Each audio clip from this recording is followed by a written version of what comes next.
Книга на пророкот Авдија. Да отвориме таму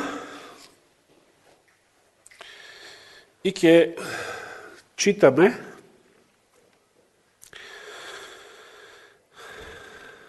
почнеме да читаме па и од почеток, што?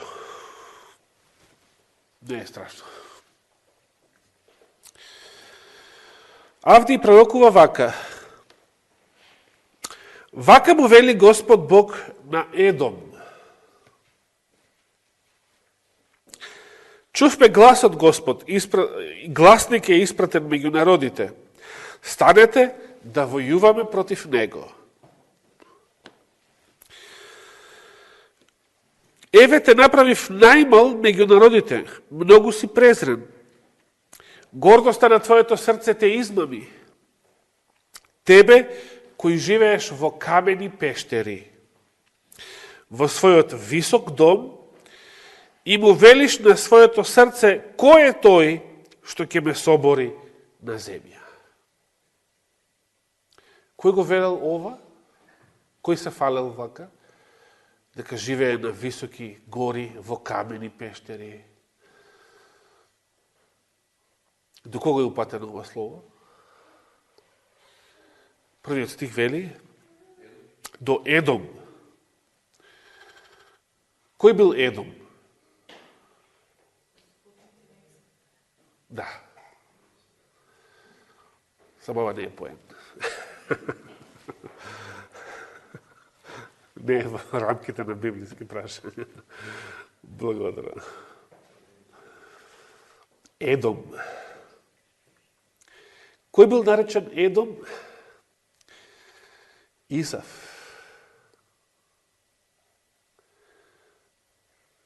Брат му на Јаков. Што значи името Едом, знаете? Црвен. Бидејќи на еврејски Едом и Адам се пишуваат исто, се пишуваат само согласки, Д и М. Едом и Адам исто се пишуваат. Само со две согласки, Д и М. Па некои велат дека и Адам изворно бил црвенокожец. Односно дека таква била бојата на кожата на првите луѓе на земјата. Не мора да е тоа точно, но Едом бил црвеникав. Што друго се сеќаваме од Битие дека бил Едом по однос на својата кожа? Рундав, да. Значи имал повеќе крзно од брата си. И за да може брат му Јаков да го излаже слепиот татко дека тој е Исав, што направил? И? Че толку влакнест бил Исав? Замислете. Да, точно.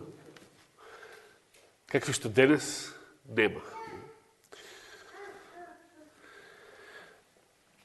И кај живееле потомците на Исав, според овие зборови на Авдија?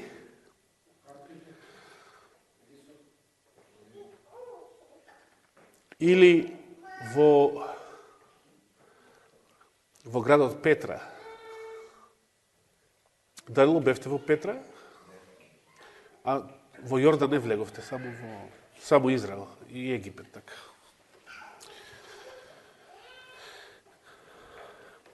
Значи, едомците живееле на високи места, по пештери, по карпи, и се гордееле со тоа. Бидејќи се што било на нискиот терен, бил како и ден денес пустина. Целиот јужен Израел, каде што некогаш и дел од Јордан, каде што некогаш живееле едомците, е пустина. Затоа сега израелците го пресушија јужниот дел од Мртвото море, за да го наводнуваат таа пустина Негев и да ја направат плодна, така што сега јужниот дел од Мртвото море не постои како море, односно како езеро, како водена маса. Едомците се гордееле со своите високи места, со своите камени пештери. И си велеле, кој е тој што ќе ме собори на земја? А што му одговора Господ?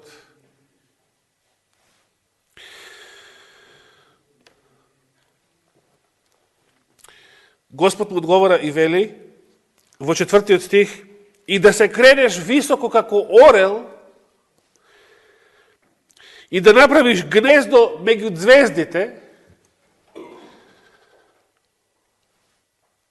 каде што вториот звер сака, например, ама лаже дека може, а всушност не може.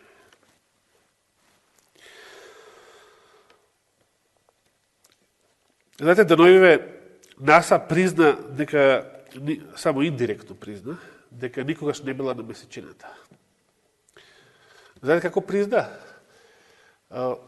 Се повеќе и повеќе се зборува за тоа дека се изработува технологија за одење на месечината.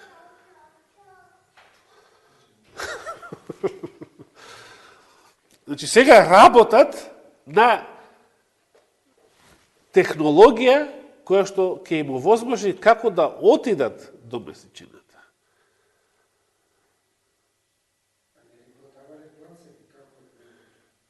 Па нели биле пред 50 години?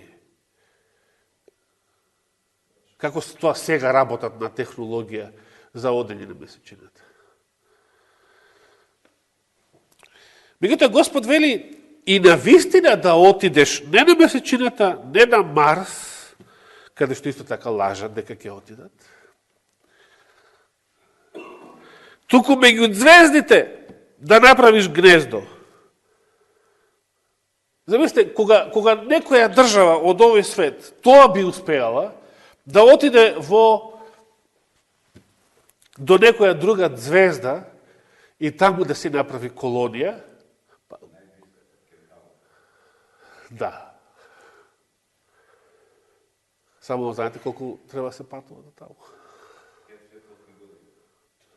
Треба неколку генерации, тоа ако се движиш со брзина на светлината, ќе бидат 5 години.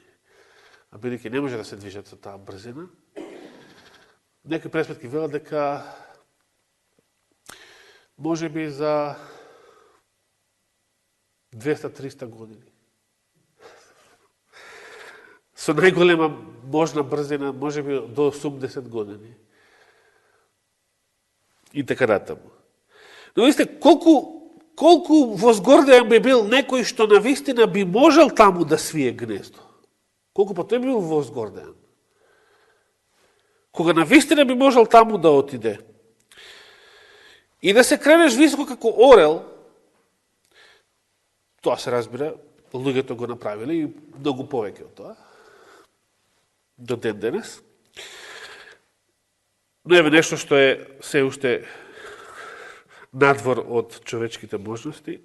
И да направиш гнездо меѓу звездите, и оттаму ќе те симнам, вели овој превод.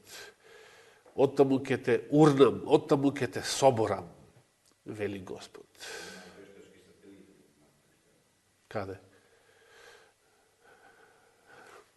И оттаму ќе те соборам.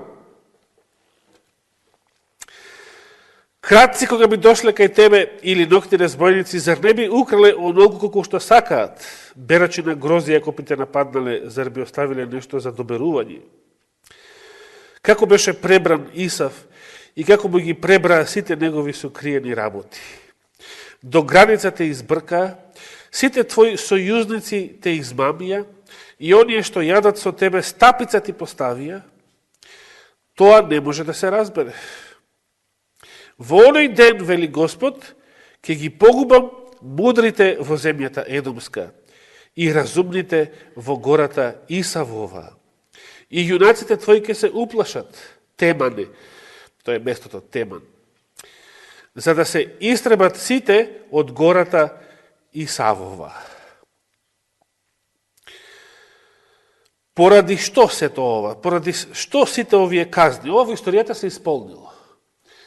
Ова дефинитивно се исполнило во времето на макавејците и макавејското востание, кога макавејците го освоиле и целата, не само што се ослободиле, значи, од Северниот цар, од Антиох IV, туку ја проширија и својата територија, територијата на Јудеја, освојувајќи целата едомска територија на југ и насилно ги обратија сите едомци, насилно и ги обрезаа сите нивни мажи и ги обратија во јудаизам. И од тие така насилно преобратени едомци потекнуваат и родовците, Ирод Велики и неговите синови. Значи, ова се исполнило. Зошто? Зошто Господ најавил вакви тешки казни за Едом, за Едомската земја или за потомците на Исав?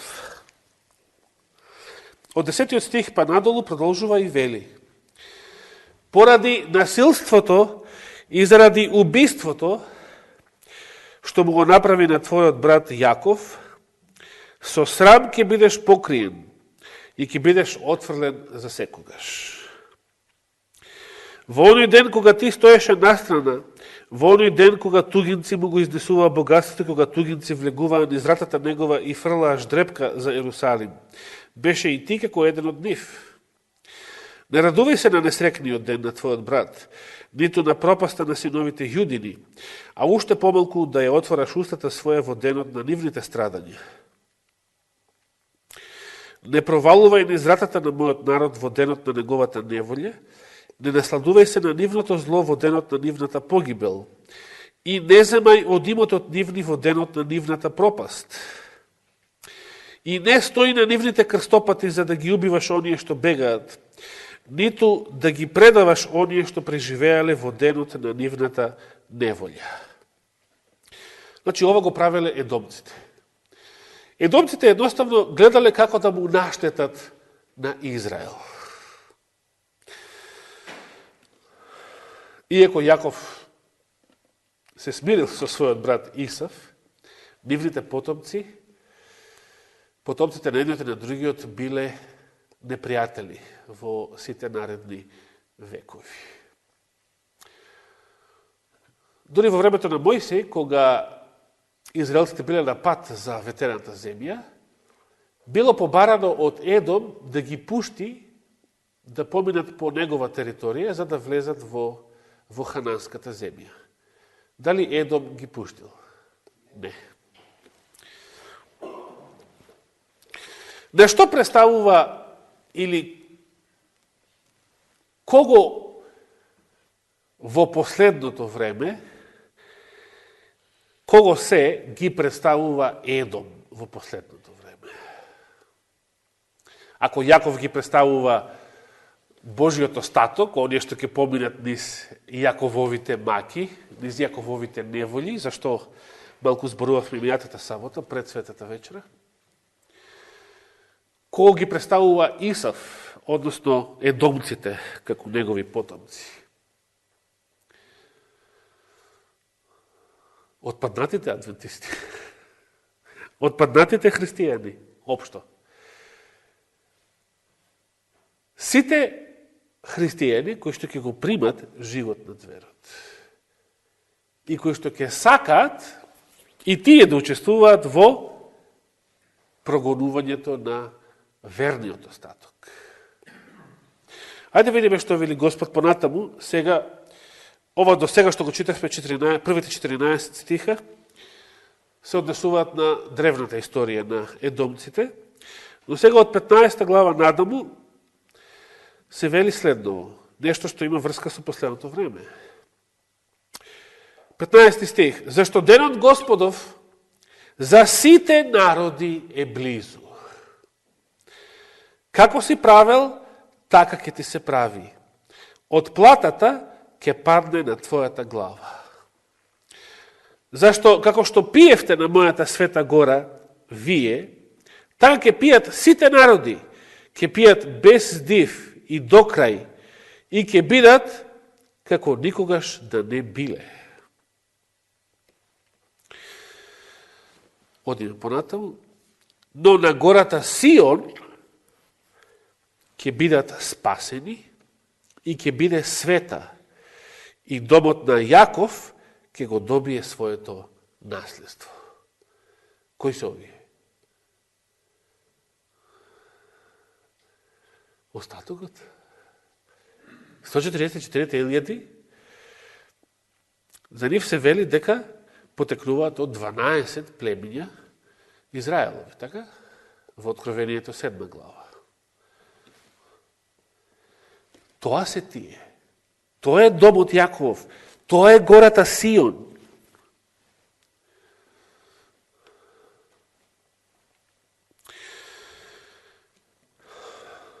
Меѓутоа протестантите не го гледаат тоа. Каде гледаат протестантите? Кој ги читаат овие зборови? Гледаат во државата Израел. Гледаат во земскиот Ерусалим. Се разбира дека и од таму ќе има некој остаток. Но Господ вели од сите народи. Од сите народи. 18 стих. Домот на Јаков ќе биде оган, а домот на Јосиф пламен. Додека домот на Исав ќе биде што? Стрниште. Ќе ги запалат и ќе ги изгорат. И нема никој од домот Исавов да остане жив, зашто Господ така вели. Жителите на Негев, еве пустината, ќе ја наследат гората Исавова, а рамнината филистејска, жителите од Шефела, ќе го, тоа е рамнината во Јудеја, од каде што потекнувал Самсон, која што припагала на Дановото племе изворно, ќе го наследат и полето Ефремово и полето Самаријанско, а Венијаминовото колено ќе го наследи Галаат. Прогонетата пак се извинува, војска на синовите Израелови, ќе го наследи Ханан до Сарепта. Се сеќавате каде беше Сарепта? Од Новиот Завет? Сарепта Сидонска, значи во Сидон. А каде е тоа? Имате представа? На север или во денешен Либан. А прогонетите од Ерусалим, кои се во Сефарад, ќе ги наследат градовите во Негев. И победниците ќе се качат на гората Сион, за да и судат на гората Исавова. И тогаш ќе настапи царството Господово. Еве нашата тема.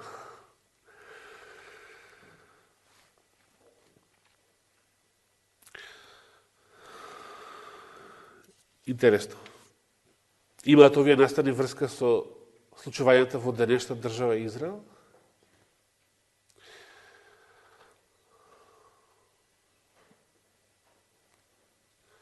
Србите велеа, живи били па видели.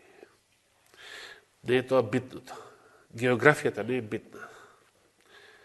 Ако тој Израел, што е таму, телесниот Израел, се обрати, ако го признае Христа за свој цар, ако, тоа ако е многу голем збор, нели? Ако тој стане дел од Божиот народ, бидејќи сега не е се уште. Ваков каков што е, не е. Ја му посакувам да биде. Но тоа што го велам за него, важи истиот услов за било кој друг народ. За жал, што гледаме кај народите? Како еден по еден сите народи, големи и мали, му се поклонуваат на зверот, на антихристот, не на Господа.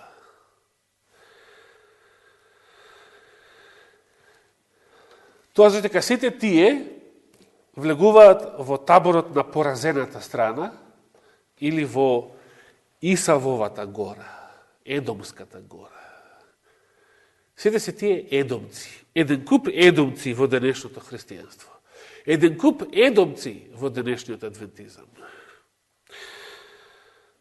Каде ќе бидеме ние поединично? Истото што го велам за државата Израел, за други држави, за други народи, за секој друг поединец. Каде важи и за нас лично? Каде ќе бидеме ние? Дали на гората Сион, која што ќе победи? Која што во домот Јаковов, кој што ќе биде избавен, запечатен? Или на гората Едомска или Исавова, која што ќе биде стрниште, која што ќе биде изгорена и уништена од Божите судови. Одговорот на ова прашање зависи од нас. Ова се вистинските избори што ги правиме во животот. Господ не прашува, за кого гласаш? За Господ или за Варава? А на овие престојниве избори, што и да правите, ќе гласате за Джордж Сорос, во било која варијанта. Таму ќе имате илузија на избор.